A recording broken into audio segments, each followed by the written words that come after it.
Agora vamos com esse quadro sensacional, onde a gente vai ver um exemplo bem bacana de como descobrir o b de uma função de primeiro grau, que já foi dada pra gente, a lei de formação dela, e a raiz dessa função do primeiro grau, tá beleza? Olha só esse exemplo, onde o problema dá para nós um plano cartesiano com um eixo x, um eixo y, e eu tenho aqui uma função f de x, que é uma função decrescente, né, porque essa reta é decrescente, onde a lei de formação dela é menos 2x mais 8. O problema quer que eu descubra b, né, pelo menos onde ele está, e que eu descubra as raízes. Primeira pergunta, galera, o cara te deu uma função do primeiro grau e ele pede pelas raízes da função. A primeira coisa que você tem que sacar é que numa função do primeiro grau existe somente uma raiz, não é verdade? Por quê? Porque uma função do primeiro grau vai ter uma raiz porque ela corta o eixo x em um único ponto. Agora, o b nada mais é do que esse pontozinho aqui, galera, ó, o ponto onde a reta corta o eixo y. Esse é o meu ponto B. Então, esse pontozinho aqui, ó, é o ponto onde y é igual a 8. E para a gente descobrir a raiz dessa função do primeiro grau? Uai, para descobrir a raiz é bem simples. Você tem que sacar uma coisa. Primeiro, como é que eu descubro qual é o ponto onde essa função corta o eixo y? Ah, eu me situo pelo B, eu me norteio pelo B. Então, o ponto onde ela corta y é o eixo B. Galera, você concorda que nesse casozinho aqui, ó, quando x é 0, eu tenho exatamente esse ponto de B? Aqui, ó, B é o ponto onde essa reta corta y, não é? Então, B é esse pontozinho aqui, ó. Nesse ponto, o y vale quanto? Ó, o y vale 8. E nesse ponto, quanto é que vale o x? Ó, vale 0. Quer dizer que o ponto onde a reta corta y vai ser sempre o ponto onde x é igual a 0? Exatamente. Então, esse ponto aqui, ó, onde a reta corta y, vai ser o ponto onde x é igual a 0. E olha o grande segredo. Se o ponto onde a reta corta y é o ponto onde x é igual a 0, então o ponto onde a reta corta x é onde o y é igual a 0. Você concorda? Essa aqui é uma raiz, ó. Eu vou ter um determinado valor de x. Mas nesse ponto onde ela está cortando x, quanto é que vale y? Ó, vem trazendo o dedo para a esquerda. O y vale 0. E essa relação é bem importante. O ponto onde a reta corta y é o ponto onde x é igual a 0. E o ponto onde a reta corta x é o ponto onde y é igual a 0. Com essa informação aqui, onde a reta corta x é onde y é igual a 0, eu consigo descobrir esse valor de x aqui, que é a minha raiz, fazendo o que? Simplesmente igualando y a 0. Eu não falei para vocês lá atrás que o meu f de x podia ser chamado de y? Podia, né? Então eu vou igualar o meu f de x, ou seja, o valor da minha função, a 0. Porque minha função, ela necessariamente vale 0 nesse ponto, né? Então eu venho aqui e coloco 0 é igual a menos 2x mais 8. Beleza. Agora eu pego esse 8 que está positivo, passo para o outro lado negativo. Ó. Menos 8 é igual a menos 2x. Multiplico os dois lados por menos 1, vai ficar o quê? Mais 8 é igual a mais 2x. O 2 que multiplica o x vai para lá dividindo. Então, 8 sobre 2 é igual a x. Faz de cabeça aí quanto é que dá 8 dividido por 2, galera. Dá 4, não é verdade? Então, olha só. Quer dizer que esse pontozinho aqui, ó, é o ponto onde x é igual a 4? Exatamente. Então, não se esqueça, porque essa informação é importante. Você quer descobrir o ponto onde ela corta o eixo y? É quando x é 0, tá? Ou seja, é o b da minha função do primeiro grau. Você quer descobrir o ponto onde ela corta x? É o ponto onde y é igual a 0. E aí é só eu pegar a minha lei de formação dada, igualar o f de x, ou o y, a 0, e resolver essa equação. Aí eu vou obter o valor de x, que vai ser necessariamente a raiz dessa minha função do primeiro grau, tá? Então, espero que estejamos entendidos até aqui. Além disso, galera, o coeficiente angular, que é o a, ele tem muito valor numa função do primeiro grau. Então, saber quanto é que vale o a, poxa, é muito importante. E existem algumas formas de se descobrir o a. E a melhor forma de se descobrir o a é por uma formulazinha que eu vou mostrar para você agora. Primeiro, eu vou mostrar para você o que representa numa reta necessariamente o a. Dá uma olhada nessa retazinha aqui, olha, um eixo x e um eixo y. Tem uma reta crescente, tá? Eu quero descobrir o que vale o a. Ele é chamado de coeficiente angular. Se ele é coeficiente angular, quer dizer que ele necessariamente tem alguma coisa a ver com o ângulo formado pela minha reta. O ângulo formado por uma reta normalmente é o ângulo formado entre a reta e a horizontal. Esse ângulo é chamado de ângulo de inclinação. Se eu der uma olhada nessa reta aqui, galera, o meu ângulo de inclinação vai ser esse meu alfazinho. O que eu fiz para determinar que esse alfa é o meu ângulo de inclinação? A partir dessa reta aqui, ó, que é a minha função f de x, eu tracei uma reta horizontal, tá beleza? E aí o ângulo formado entre o f de x, entre a minha função, e essa reta horizontal é o alfa, que é o ângulo de inclinação da minha reta. O que eu fiz aqui no final dessa reta horizontal foi fechar com uma reta vertical para formar um triângulo. Esse triângulo vai formar um ângulo de 90 graus bem aqui, ó. Então ele é chamado de triângulo retângulo, tá beleza? Lembrando, o alfazinho nada mais é do que o ângulo de inclinação da minha reta. Muito importante, você não se esqueça disso. Galera, por que eu desenhei esse triângulo retângulo bem aqui, coladinho na minha função? Para eu mostrar para você que esse ângulo de inclinação tem tudo a ver com A. Olha só, você concorda que esse pedacinho horizontal aqui, ó, esse pedacinho horizontal, ó, essa retinha horizontal, ela não é um pedaço de x? Essa reta horizontal é um pedaço de x. Então, o pedaço eu vou representar por delta x. Ou seja, esse pedacinho é um pedaço de x, eu vou chamar de delta x. Agora, esse pedacinho em y aqui, ó, essa reta vertical, na verdade, ela é um pedaço de dy, então eu vou chamar ela de delta y. Então veja, essa reta horizontal é um pedaço de x, essa reta vertical é um pedaço de y, então eu vou chamar isso aqui de delta x e isso aqui de delta y. Galera, olha o que eu tenho formado agora. Eu tenho nessa situação, eu tenho nada mais, nada menos do que um triângulo retângulo, onde um lado desse triângulo, um cateto vale delta y, o outro delta x. Esse ângulo é um ângulo de 90 e aqui eu tenho um ângulo alfa. Por definição, o meu A, que é o coeficiente angular, que vai dizer para mim qual é o ângulo de inclinação dessa reta, ele é representado pela tangente desse ângulo alfa. Então veja que o meu A ele é igual à tangente de alfa. Ah, professor, mas eu não sei muito bem como se calcula a tangente. Realmente, a gente ainda não chegou em trigonometria, mas dá uma olhada nisso. A tangente de alfa é calculada da seguinte forma. Tangente é cateto oposto sobre o cateto adjacente. Estou só te dando um spoiler dessa relação trigonométrica, tá? Quem é o cateto oposto, ou seja, o cateto que se opõe, que está do outro lado, a esse ângulozinho? É o delta y, está do outro lado. E quem é o cateto adjacente, que é o cara que está colado com esse alfa? É o delta x. Tangente é cateto oposto sobre o adjacente. Ou seja, a tangente de alfa nessa situação é delta y dividido por delta x. Galera, delta y dividido por delta x nada mais é então do que o meu A.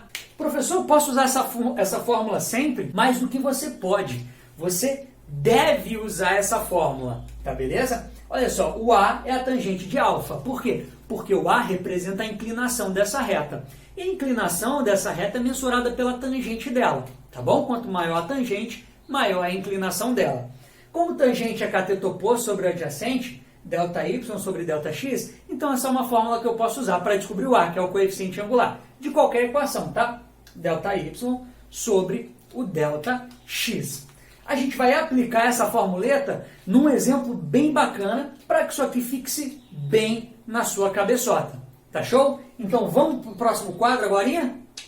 Olha só que exemplo bacana, galera. Eu tenho certeza que você vai se amarrar nele para a gente ver como aplicar aqueles conceitos que a gente viu aqui em função do primeiro grau, né? Esse esquema de coeficiente angular e tal. Olha só, aqui eu tenho um exemplo onde o cara me dá duas retas, ou seja, cada reta dessa representa uma função do primeiro grau. Essa azul, ela é f de x, e essa aqui vermelhinha é h de x. As duas cortam o eixo y no mesmo ponto, que é y aqui, olha, igual assim. Tem alguns pontos aqui, olha, comuns a essa reta x e a essa reta y, tá? Então o problema nos deu isso aqui. O que ele quer saber nessa questão? Ele quer saber qual é a lei de formação do que possui, ou seja, do gráfico que possui o maior coeficiente angular. Então ele quer a lei de formação, mas não quer a lei de formação das duas funções. Quer a lei de formação daquela função que possui o maior coeficiente angular. E como é que a gente vai fazer isso? Simples, tá? A gente precisa identificar o cara que tem o maior coeficiente angular, ou seja, o maior A. Mas a gente viu que o coeficiente angular, ele tem a ver com a inclinação da minha reta, não é verdade? A é igual a tangente de alfa, que é a tangente do ângulo de inclinação, que é delta y sobre delta x. Quando você se depara com uma questão dessa aqui pelo menos, você percebe que se o A tem a ver com a inclinação da reta, aquela reta que tem maior inclinação, ela também possui o maior A, ou seja, ela tem o maior coeficiente angular. Se eu der uma olhada nessas duas camaradinhas aqui, ó, qual delas é a mais inclinada? Você não concorda comigo que é o f de x? Então o f de x, por ser mais inclinado do h de x, possui o A maior do que esse camaradinha vermelhinho aqui embaixo. Então eu vou colocar o seguinte, olha, o A, ou seja, o coeficiente angular da função de x é maior do que o coeficiente angular do h de x. Por quê? Porque o A tem a ver com inclinação. Quanto mais inclinada a reta, maior o A. Quanto menos inclinada, menor o A. Tá ok? Olha só, galera. Então vamos focar nessa reta aqui, que é o f de x. F de x, ela possui alguns pontos, tá beleza? Os pontos dela são esses camaradas aqui, olha. Primeiro ponto dela é esse menino aqui, ó. O ponto onde x é igual a 4 e y é igual a 8. Um outro ponto dessa reta f de x é aqui, ó, o ponto onde ela corta o eixo y. Nesse ponto onde ela corta o eixo y, o x vale 0 e o y vale 5. Toda vez que eu represento um ponto, eu tenho que representar ele por um par ordenado. Ou seja, eu vou chamar aquele ponto de P, por exemplo, e eu vou colocar a coordenada x, vírgula, a coordenada y, sempre nessa ordem. Então, olha, ela possui dois pontos, P1 e P2. P1 é esse ponto mais em cima aqui, e P2 é esse ponto mais embaixo. P1 é o ponto que possui x igual a 4 e y igual a 8. P2 é o ponto que possui x igual a 0 e y igual a 5, né? Esse ponto 2 aqui nada mais é do que o B. Você concorda que nesse ponto 2 é o ponto onde a reta corta y? Então ele representa o B, ou seja, o B vale quanto? Vale 5. Então eu vou fazer o quê? Eu vou substituir o B igual a 5 na minha função do primeiro grau, na minha lei de formação. E eu vou obter isso aqui, olha, f de x é igual a ax mais 5, porque o 5, que é o b, eu sei quanto vale. Depois de já ter descoberto um dos coeficientes, tanto a quanto b, você precisa fazer o seguinte, pega um outro ponto, né? Nesse caso o ponto 4 e 8, onde x é igual a 4 e y é igual a 8. Substituindo isso aqui na minha lei de formação, eu vou ter o quê? Olha só, o y, que é igual a 8, né? Que eu substituo no f de x, porque f de x e y são a mesma coisa. Ó, f de x ou y igual a 8 é igual a vezes 4, olha, porque o x é 4 mais 5. 5 que está somando, vem para cá subtraindo. 8 menos 5 dá 4a. 8 menos 5 dá 3, que é igual a 4a. 4 que estava multiplicando, vem para cá dividindo. 3 quartos é igual a A. Ou seja, agora a sua lei de formação, né, a nossa lei de formação, f de x igual a ax mais b, vai ficar da seguinte forma. F de x é igual ao a, que é 3 quartos, vezes x, mais 5, que é o b. Ou, ao invés do f de x, você pode chamar ele de y sem problema. Y é igual a 3 quartos de x mais b, que nesse caso 3 quartos de x mais 5. Então esse problema aqui, pessoal, é um problema bem maneiro de se resolver, bem interessante, onde a gente vai descobrir a lei de formação de uma reta conhecendo o ponto onde ela corta o eixo y, ou seja, já sabendo quanto vale o b, e conhecendo um outro ponto também, tá? Necessariamente, para descobrir a lei de formação de uma determinada função de primeiro grau, você precisa ter dois pontos de uma reta, tá beleza? E não se esqueça também de que quanto maior for a inclinação de uma reta, maior vai ser o coeficiente angular dela. Show? A gente vai ver mais um exemplo bem bacana aqui para você entender como a gente resolveria, como a gente descobriria a lei de formação de uma função onde a gente não tem o ponto onde ela corta o y, tá beleza? Sério, não que a gente está vendo com outro quadro. Olha para mais uma questão marota para a gente aqui, pessoal, para a gente finalizar. Eu tenho um exemplo onde um camarada compra uma determinada quantidade de produtos em unidades e ele paga um valor por elas, que é o eixo Y aqui, tá? O problema diz para mim, pelo menos por meio de um gráfico, né, de uma função do primeiro grau, que é uma reta, que quando ele compra 20 unidades desse produto, ele paga 100 reais. Quando ele compra 80 unidades desse produto, ele paga 160 reais. Ele quer saber, quando eu comprar 25 unidades desse produto, produto. Vou pagar quanto? Y, que eu não sei. Primeira coisa que eu faço aqui é marcar todos os pontos que eu tenho nessa minha função. Olha só, esse primeiro ponto eu chamei de P1, onde x é 20 e y é 100. x 20 e y 100. O segundo ponto eu chamei de P2, onde x é 25 e y eu não sei quanto vale, 25 e y. O terceiro ponto é P3, onde x é 80 e o y é 160. 80, 160. Eu preciso aqui descobrir a lei de formação dessa função. Porque se eu tiver a lei de formação dessa função, ou seja, se eu tiver aqui aquilo que rege toda essa equação, eu tenho o valor de 25 unidades, é só substituir 25 nela, no lugar de x, e eu vou obter y, que é, na verdade, o meu preço, o valor que eu vou pagar por ela. Aqui eu vou fazer o seguinte, como resolver essa equação? Eu vou fazer bem assim, eu vou descobrir primeiro o a. Por que eu vou descobrir o a aqui e não o b, como eu fiz na questão anterior? Porque, olha, eu não sei quanto vale b. Eu sei quanto vale o ponto por onde essa reta corta y?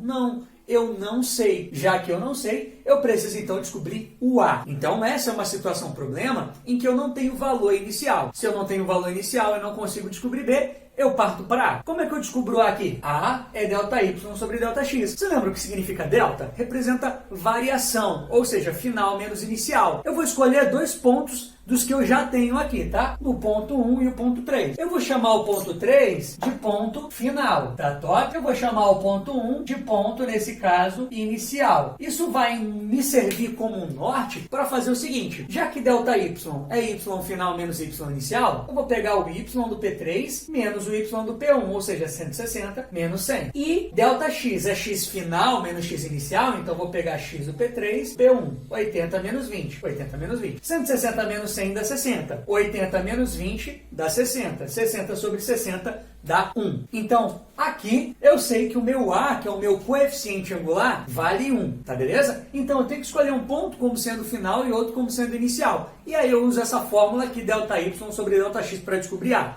Show? Olha só, eu sei que a minha lei de formação numa função do primeiro grau, já que isso é uma reta, é y é igual a x mais b. Y é igual a que é 1, acabei de descobrir, vezes x mais b. Lembra que aqui no lugar do y eu posso colocar f de x ou posso colocar y mesmo? Aqui eu optei por colocar y, tá? Olha só, eu já tenho uma incógnita. Quando eu já tenho uma incógnita, o que eu tenho que fazer para descobrir a outra incógnita? Simples. Escolhe um desses pontos, não o P2, porque o P2 eu não tenho os valores de x e y. Então, posso escolher o P1 ou o P3. Eu vou escolher aqui o P1, onde x é 20 e y é 100. x 20, y 100. E vou substituir ele nessa minha função, nessa minha lei de formação. O y vale 100, não é? Então, substituo o y por 100. O x vale 20. Substituo o x por 20. 1 vezes 20 dá 20. Passa aqui para a esquerda, vem negativo. X menos 20 é igual a B. X é 100 menos 20 é igual a B, né? 100 menos 20 é 80, 80 é igual a B. Então, o meu B é 80, o meu A é igual a 1, consigo completar a minha lei de formação.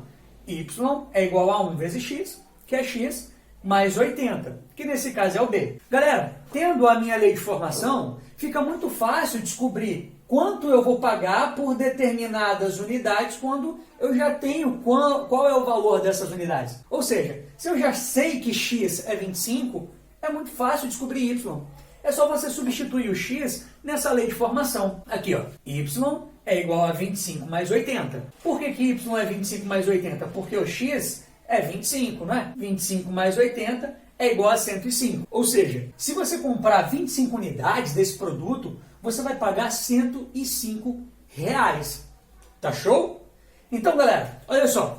Para resolver qualquer função do primeiro grau, pelo menos para descobrir a lei de formação dela a partir do gráfico, você sempre deve descobrir um dos coeficientes, ou angular ou linear. Se ele já te der o linear desde o começo, ou seja, se você já souber desde o início o ponto onde a sua reta corta y, esse é o B, arruma um outro ponto da sua função e substitui na lei de formação.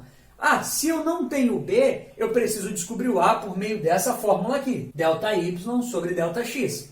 Descobri o A, coloco o A na lei de formação, depois de ter colocado ele ali, pego um ponto da minha função, substituo na lei de formação. E aí eu vou descobrir o outro coeficiente. Tá show? Então, essa aqui, galera, foi a nossa aula de função do primeiro grau. Eu espero que vocês tenham entendido. Com isso aqui, você vai conseguir arregaçar em todo vestibular que você for fazer. Enem, vestibulares de particulares, nas provas que você for fazer na sua escola, você vai arrebentar demais, tá? Acredito muito no seu potencial. Então, até a nossa próxima aula. Fé em Deus e até a próxima.